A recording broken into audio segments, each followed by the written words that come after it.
Olá pessoal, tudo bem? Mais uma live de acompanhamento do mandato. Tempos difíceis, mas estamos aqui e vamos passar por isso. Tem muito assunto. A última live que eu fiz também já tinha muito assunto, mas agora, com essa história de coronavírus então, parece que os assuntos estão multiplicados. Eu vou deixar para falar do coronavírus por último, né? Porque tem vários assuntos bem relevantes. Eu vou tentar ser breve e eu vou tentar acompanhar a resposta. Agora eu vou tentar, eu tô tentando não ser tão analógica, ser mais digital e olhando as perguntas assim, mas vamos começar falando do VET 52, né? Vocês acompanharam toda a discussão de orçamento impositivo, a votação do VET 52, tudo que a gente fez, que a gente levou para o Bolsonaro, aquele pedido de retirada do PLN 4, que muitas pessoas perguntaram, mas explica direito o que aconteceu. Eu vou explicar. O que acontece? A votação do VET 52, com toda a discussão, para quem não lembra, é a história dos 30 bilhões na mão do relator, vocês lembram disso? Então, dentro do orçamento, nós temos emendas impositivas da bancada, dos parlamentares, e tinha lá os 30 bilhões do relator, que gerou toda essa discussão e que causou uma indignação enorme. Como que podia ficar tanto dinheiro nas mãos de um parlamentar somente? Toda aquela discussão. Olha, gente, finanças públicas e orçamento não é assunto simples, é assunto bem complexo. Mas traduzindo de uma maneira bem português de padaria, é o seguinte: não tem cabimento ter tanta decisão nas mãos de um parlamentar. A gente sabe que não é um parlamentar só, é um grupo seleto de parlamentares, né? Alguns líderes de alguns partidos lá, já, sei lá, essa distribuição, esse acordo já devia ter sido feito. Eu conversei com o relator. A semana passada teve toda essa discussão da PLN 4, que justamente foram votadas algumas PLNs, a 2, a 3, vocês devem ter visto isso. E a 4 ficou em discussão tempão lá na Comissão Mista de Orçamento. A gente ficou lá o dia inteirinho. Eu conversei muito com o relator, que eu falei, olha, é uma falta de transparência assustadora. Em ano eleitoral, isso a gente fica até arrepiado. E agora com o coronavírus, então, é uma pouca vergonha. Conversei bastante, eu falei assim, olha, a gente tem que saber, claro, quais são os critérios da definição, para onde vai, quem manda, quem é beneficiário, por que a cidade A e a cidade B não recebeu, porque qual que é o grande questionamento aqui, que eu até falei na coletiva? Parece fundão disfarçado. O relator do ano passado, só para vocês saberem, tinha 1 bilhão em 2019. Como que em 2020 tem 30 bilhões? Isso não tem cabimento, sabe por quê? A gente não tem um Congresso maduro. A gente tem muito toma lá da cá, a gente tem muita coisa que acontece lá que não é nada transparente, não são todos os parlamentares que tomam decisão, nós já conversamos muito sobre isso, vocês já sabem como que acontece ali na reunião de líderes, como é definido, e na Comissão Mista de Orçamento também. O fato é que nós somos contra qualquer valor na mão do relator. Esse dinheiro tem que estar na mão do executivo, que tem um critério técnico e que sabe para onde direcionar, quais são as cidades que mais precisam e como as coisas têm que ser feitas, através de critério técnico, não critério político. Uso político de dinheiro de uma forma não transparente não tem o menor cabimento e a gente é contra e vamos continuar lutando contra. Então, ainda está essa discussão, na CMO a gente conseguiu votação nominal, mas o fato é que a gente perde, né? A gente perde porque infelizmente não somos maioria ainda e todo mundo justifica, racionaliza da maneira que quer e entende. Tem gente que fala que é melhor ficar na mão de todos os parlamentares do que na mão do presidente, que o executivo está perdido. As desculpas são inúmeras, mas o fato claro, quem aprova orçamento não executa. O legislativo, na minha opinião, inclusive pela experiência que eu tive lá no ano passado em relação às emendas de bancada, é um absurdo deixar ser definido por critério político. Um absurdo. Tem que ter critério técnico. Quando eu recebi, quando eu tinha emendas para indicar, a gente fez edital, vocês sabem disso, né? Depois eu conto do processo, eu já contei, mas depois a gente pode voltar nesse assunto. Eu fui na Secretaria da Saúde para perguntar, falar, olha, né, a bancada tá querendo comprar não sei quantos mamógrafos, não sei que equipamento. E eu lembro que a secretaria falou, não, mas a única região que precisa de um mamógrafo é a região X de registro, precisa de um. Porque eles têm lá os cálculos, quanto que precisa por número de habitantes, por número de usuário, quantos tem. O que eu estou querendo dizer é que a gente precisa de uma instrução técnica. Não é só comprar uma ambulância e mandar, não é só comprar um mamógrafo, porque às vezes precisa de outras coisas muito mais importantes e que o fato da indicação política, né, do político querer beneficiar a sua região, que isso eu acho positivo, enfim. O fato do político estar lá naquela região e receber as demandas e atender as demandas é bacana, ok, isso não tem nada de errado. Mas o errado é a gente fazer uso de um dinheiro de uma maneira não clara, sem critério de distribuição, sem transparência de por que é isso, por que é aquilo, prévio e sem nada. E o relator concordou comigo, falou que eles iam organizar isso da melhor forma e eu estou aguardando. Essa semana teremos mais novidades se tiver sessão no Congresso, mas continuem acompanhando.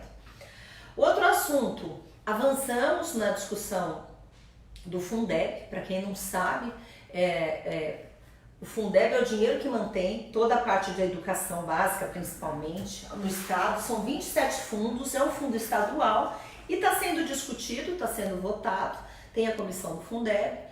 Então, todo mundo discutiu, muitos parlamentares falaram, eu também me pronunciei e todos os outros, e agora está na fase da votação dos destaques. Destaques são pontos específicos do relatório que são pensados para serem discutidos separadamente.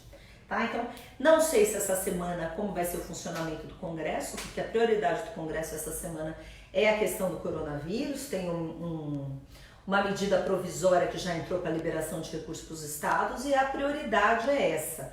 Mas Fundeb também é importante, tudo é importante, né, gente? Agora as urgências parece que caíram no mesmo caldeirão.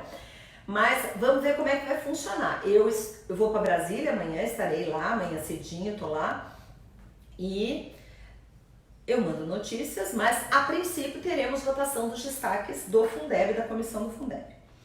Outra coisa, essa semana foram muitas votações, eu vou destacar uma em especial, que é a votação Veto 55, que conta do BPC, vocês devem ter visto isso.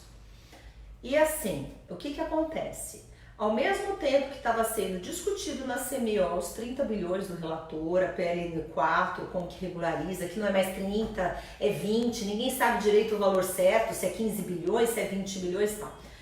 Estava sendo votado no plenário, isso já é um absurdo, a gente protestou muito, porque quando abre a ordem do dia no plenário, todas as outras comissões têm que parar de funcionar, isso é regra, pena de nulidade. A gente falou, protestou, brigou, enfim. Então a CMO estava acontecendo aqui e no plenário estavam discutindo os vetos, né? Estavam resolvendo os vetos. E o fato é que o presidente Bolsonaro vetou corretamente essa questão que fala do BPC, né, do limite de renda, o que muda na regra, que muda de 1/4 para metade do salário mínimo. E assim, o mérito é uma coisa muito importante, mexe com uma questão social importante. A gente precisa discutir isso sim, a questão do idoso, a questão dessa população mais vulnerável que a gente tem que dar condição, a questão de deficiente. Essa discussão ela é muito sadia. Mas agora eu quero falar da forma. Então, derrubaram o veto do presidente, né, que tratava desse limite de renda. E sem discutir mérito aqui, é muita irresponsabilidade de um Congresso aprovar e derrubar o veto de um presidente que vai representar 20 bilhões ano de um dinheiro que já não existe. Então, o momento foi errado. O Congresso, o que eu fiquei realmente muito incomodada é que não tem estudo de impacto financeiro. Não tinha estudo de impacto financeiro. Muitas coisas no Congresso são votadas sem estudo de impacto financeiro. Isso vai contra a Constituição. Pesquisando depois o caminhamento, né, eu ainda estou analisando o caminho, como foi esse caminho, porque colocaram lá na urgência, passou por algumas comissões, passou na CCJ, eu estou procurando o caminho dela na CFT, que é Finanças e Tributação, não encontrei. Nós sabemos que o TCU já mandou suspender, é claro que tem uma outra discussão, né, se o Tribunal de Contas da União pode ou não fazer isso, porque porque isso é interferência de poderes. E apesar dessa discussão ser válida, que está errado, ainda que o mérito a gente concorde que tem que suspender porque foi um absurdo da maneira que foi feita, nós temos que discutir seriamente como as leis são aprovadas lá. Porque como que a gente aprova uma lei? É a mesma coisa que a gente comprar uma casa e começar a emitir cheque sem fundo. Manda, cheque eu comprei, dane-se. Então lá parece que é tudo a lei do dane-se. A gente aprova e depois vê como fica. Não é à toa que não tem dinheiro para nada. Isso é dinheiro mal administrado, sem planejamento, sem a devida aprovação, sem estudo de impacto financeiro para saber se vamos conseguir pagar ou não. Parece que a gente vai aprovando as coisas, assinando cheque sem saber se tem dinheiro no caixinha. E não tem dinheiro no caixinha.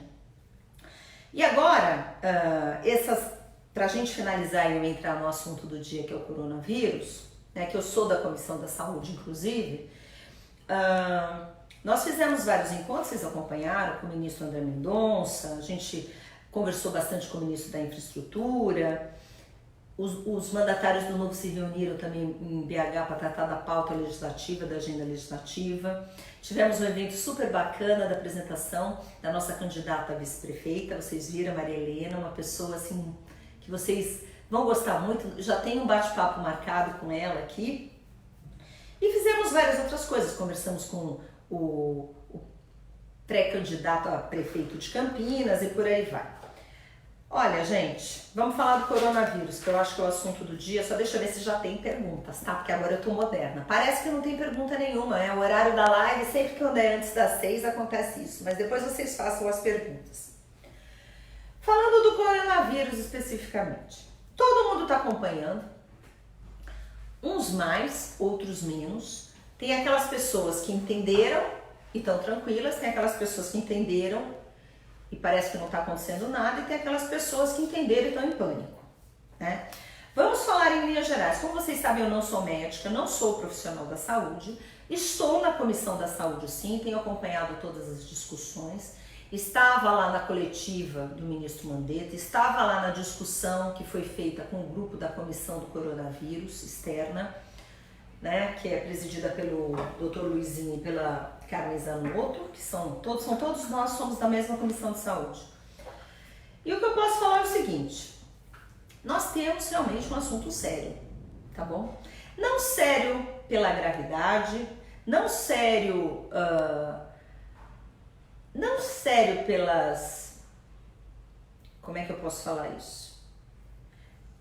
Há uma incerteza, porque a gente não sabe como a coisa vai funcionar aqui. Nós temos vários exemplos do mundo e exemplos diferentes. Então, a China lidou de um jeito, né? A gente vê que Taiwan e outros países do Oriente souberam lidar muito bem com isso, principalmente porque trabalharam bem essa fase de prevenção e contenção.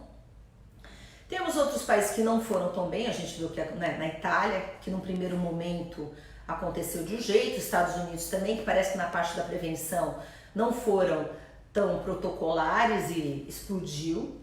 Mas o que eu tenho para falar do Brasil especificamente? Numa situação que nós temos no Brasil mais ou menos 240 casos confirmados, mais de 2.000 casos suspeitos, no São Paulo especificamente 152 casos confirmados. Qual que é o grande problema? E de uma maneira bem simples até, porque como eu disse, eu não sou especialista da saúde, eu não vou ficar falando do vírus e das decorrências do vírus.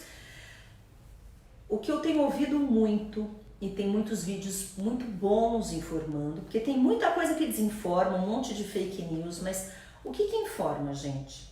É um vírus, né? Qual que é o problema desse vírus? O que ele tem de diferente dos outros vírus que passamos? A transmissão dele é muito rápida, é em progressão geométrica de uma maneira assustadora. E como é muito rápido, o problema e a preocupação é não conseguir atender todo mundo no nosso sistema de saúde. Ai, Brasil é assim mesmo, tem muito problema, o nosso sistema não funciona. Gente, os Estados Unidos, um país riquíssimo, que não está na crise que a gente está, olha aí, está fechando o aeroporto, está fazendo por quê? O sistema de saúde, para atender os casos que chegam com crise respiratória e tudo mais, precisa de leito de UTI, precisa de respirador e tal. Se vai um monte de gente ao mesmo tempo, não tem como atender, é simples. Então, a maioria de nós seremos infectados, teremos contato, né? Os que realmente tiverem e pegarem, vamos falar assim, porque criança passa muito bem, tem gente que está no grupo de risco, a gente precisa ser muito cuidadoso com esse grupo de risco, pessoas que têm problemas respiratórios, diabetes e os idosos. E é em nome deles que a gente precisa realmente fazer um esforço. Primeiro, não entrar em pânico. O grupo que entendeu e está em pânico atrapalha muito, porque não adianta ficar em pânico. Nós temos que lidar com isso de uma maneira inteligente. E qual que é a maneira inteligente? Retardar esta propagação. A gente tem que fazer, ao invés de fazer o pico, a gente tem que fazer chegar no ponto de contaminação de uma maneira suave ou menos avassaladora. Para quê? Para que todos possam ser atendidos no sistema de saúde. Então, quando a gente fala de contenção, a gente precisa levar isso a sério. Eu moro na Vila Madalena, aqui parece a festa do crioulo doido, a festa do caqui. Todo mundo nos barzinhos, saindo, uma alegria, a música. Eu passei aqui, quando foi? Foi sexta-feira, passeando na Vila Madalena, eu falei, parece que não tá acontecendo nada. Todo mundo passeando, todo mundo bebendo, todo mundo coladinho. E aqui em São Paulo, eu tô falando de São Paulo especificamente, que a gente tá largando na frente porque a gente tem mais casos confirmados. A gente precisa realmente cuidar, a gente vai passar no momento agora, e é necessário, de isolamento social. Ai, que tristeza, brasileiro não gosta, realmente. Pra mim, eu sou super, gosto de abraçar, chegar. Eu adorei a música do Maurício de Souza, vocês viram? Ele fez um coronavírus pra criança que eu adorei, que eu mandei pra sobrinhos e tudo mais. Que a musiquinha é mais ou menos assim, ó. Como é que é? Sem abraço, sem beijinho, sem aperto de mão. Não é despreza, é apenas prevenção. É isso. Vamos passar um período que vai ser cumprimento com o cotovelo, sim. Não podemos ficar espirrando por aí, saindo por aí se a gente está doente, em respeito ao outro, em respeito à nossa cidade, a todo mundo, porque senão vai virar o caos. A gente entra agora nos mercados, eu achei engraçado que eu vi, não sei se vocês viram, o presidente Trump se pronunciou em cadeia nacional. E eu achei assim, eles fecharam o aeroporto, vocês viram o que está acontecendo ali, né? E o pedido dele, pedido para os americanos comprarem menos. Olha, eu conversei com o presidente do Walmart, comprem menos, deixem para os outros, porque o pessoal acha que vai ser assim, estamos no momento do apocalipse, o pessoal está levando, comprando no mercado e levando para casa. O que acontece? Não sobra para o outro. Então não adianta ficar desse jeito. Ah, é bom ter 1 quilo a mais de feijão em casa? Compra o teu quilo de feijão, mas não precisa comprar 10 quilos. A gente precisa ter essa dimensão.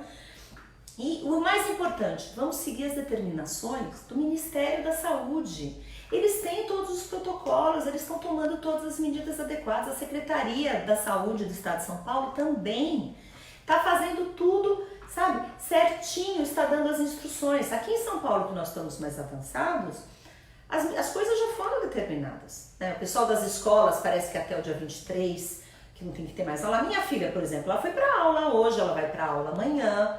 Claro que com tranquilidade, sem abraço, sem beijinho, sem aperto de mão, lavando bem as mãos, com todas as recomendações que vocês já viram. E depois, vamos ficar em casa? Vamos ficar em casa sim, vamos ter aula à distância, vamos fazer prova à distância. A gente precisa arrumar outras formas, evitar aglomerações, gente. E o que vai fazer a diferença é a nossa disciplina. A gente é muito indisciplinado e nós temos que ser mais disciplinados. Eu estou falando por mim também, tá bom? Assim, tem horas que eu falo, nossa, Adriana, não pode fazer isso. Por quê? Porque a gente é muito assim e a gente tem que ter essa disciplina. A gente tem que pensar no outro. Vou dar um outro exemplo. Eu tinha 2 compromissos ontem, né? Tinha um churrasco que me convidaram e tinha um aniversário de pessoas muito próximas, muito queridas. Daí eu que estou em Brasília. Lá tem gente do Brasil inteiro, tem gente do mundo inteiro e tal. Lá todo mundo fechado em ar-condicionado, eu pego o avião e tal. Eu não fui no churrasco. Também não fui no aniversário. Ah, por que você não foi no aniversário? Porque é uma coisa mais...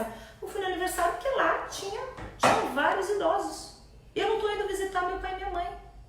Então a gente realmente precisa criar essa consciência, por mais que seja difícil. É melhor a gente ter 1, 2 meses fazendo isso, do que esse surto alastrado, a gente ter problema no sistema de saúde, porque é uma gripe, certo? Já passamos por outras, influenza e tudo, Mas essa transmissão é muito rápida, então a gente precisa cuidar para que outros problemas mais graves, para que não falte leito de UTI e respirador para ninguém que realmente precise. A outra coisa que eu queria pedir também, que vocês já devem ter ouvido, é assim, por favor, só vá para o hospital quando tiver com problema respiratório. Ah, não vá para o hospital, ai, tô com uma febrinha, tô com uma dorzinha de garganta, por favor. Então, cuidem bem dos sintomas e sigam as instruções do Ministério da Saúde e da Secretaria, por favor, para a gente não ter problemas maiores. Aqui em São Paulo, eu vi o governador Dória falar já sobre a questão de teatros, cinemas, grandes espetáculos, os eventos todos cancelados, está tudo certíssimo. As escolas, estou aguardando o pronunciamento também do prefeito, né, Bruno Covas, mas eu acho que está todo mundo alinhado no mesmo sentido, né? Restringir. Se você olha o que está acontecendo nos Estados Unidos e tal, o pessoal está aprendendo. Eu vi um vídeo muito engraçado de guarda brigando com gente que estava andando na rua, por que estava na rua que devia estar dentro de casa. A gente vai ter realmente que se policiar. Mas não é para entrar em pânico, nós vamos passar por isso. As coisas vão passar, nós vamos sobreviver a isso, lógico. E eu espero que da melhor forma, vai depender muito de nós, mas eu acho que esse olhar, essa preocupação, esse senso de coletividade a gente precisa ter, tá bom? Vamos cuidar dos nossos idosos, vamos cuidar das pessoas que estão mais vulneráveis a isso, que é a questão das pessoas que têm crises respiratórias, problemas respiratórios, diabéticos e outras coisas mais. E vamos seguir passo a passo. Talvez os protocolos mudem de um dia para o outro, a gente tem que seguir. Ah, mas antes podia sair na rua, agora não pode mais, agora não pode mais. Então, vamos seguir os protocolos, vamos seguir o comandante de quem realmente entende e está tocando isso, né, que é o ministro da Saúde, justamente com os secretários dos estados, porque a gente só tem a ganhar com isso, tá bom? Por mais que eu fico pensando, eu estava até lembrando, hoje minha filha estava super chateada na hora do almoço. Ai, gente, segunda-feira eu fico tão feliz, eu almoço com as minhas filhas, isso é um momento assim de muita alegria pra mim, que é um dos poucos dias da semana que eu consigo almoçar com elas. E ela estava falando pra mim que ela tinha chegado da escola, né, contando como que ia ser a prova à distância, a aula à distância, contando tudo. Daí ela estava fazendo as contas, quanto tempo isso vai durar? Ah, a gente não sabe, depende de como se comportar, de como a gente lidar. Ah, mas meu aniversário é em maio? E como vai ser a minha festa surpresa que você vai fazer? Minha querida, talvez você fique sem festa surpresa. E aí eu peguei e falei assim, mas uma festa surpresa a gente faz depois, a gente faz em junho, em julho, em agosto. Opa, vamos fazer uma festa surpresa virtual, a gente tem que buscar outras maneiras. E eu fiquei pensando, imagina quem planejou 2 anos um casamento, tava para casar agora, viagem marcada, né, e o país fechou fronteira, teve que cancelar a festa. É um momento muito difícil e talvez muito triste para algumas pessoas. Então não é fácil mesmo, sabe? Tem situações que... Mas a gente tem que passar por isso. Antes disso, do que pode vir a acontecer com a falência do nosso sistema da saúde e um monte de gente morrendo. A gente realmente precisa cuidar disso. Tá bom, pessoal? Olha, deixa eu ver se tem perguntinha. Tcharam! Vamos lá. Viu? Tô virando digital, perceba. Ao vivo. 9 comentários. Oiê. Ah, que legal o povo aqui, ó. Essas armações, tararã. Ah, então, tá falando do PLN4. Pois é. Então, gente, vocês já têm ideia do que a gente passa lá, né? Então... Mas a gente está vigilante e a gente vai contando as coisas. Mas agora a minha briga vai ser... É um absurdo votar. E o pior é que a mentalidade, às vezes, fala assim, ai, mas vocês não pensam no pobre, não tem nada a ver com isso. O que adianta? Sabe quem que vai pagar essa conta dos 20 bi do rombo mensal? Os mais pobres. É isso que o povo não acorda.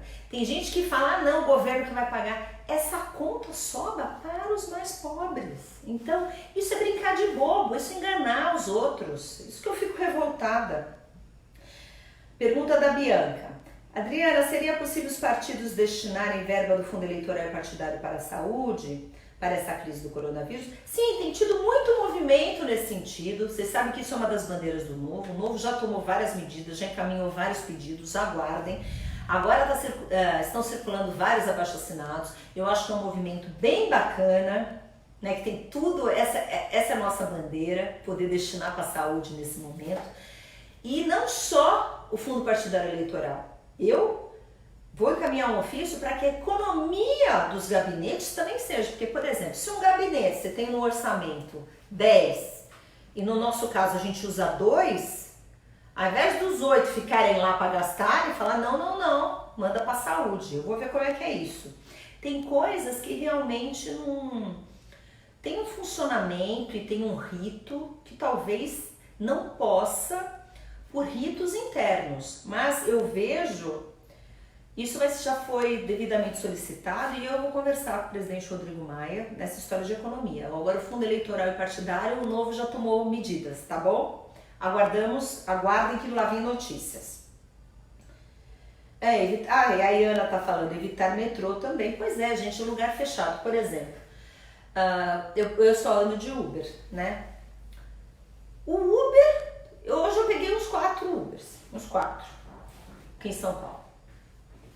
Eles andam com a janela fechada,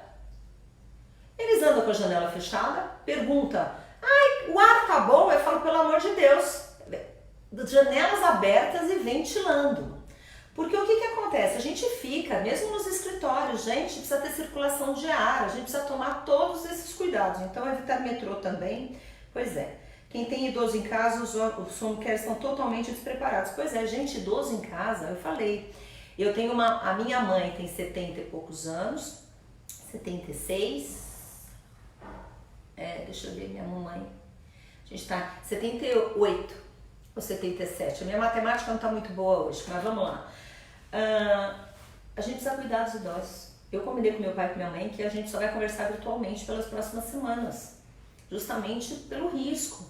Eu contei de churrasco porque eu não fui ontem, porque eu sabia que tinha os pais, os donos da casa, os pais estavam lá.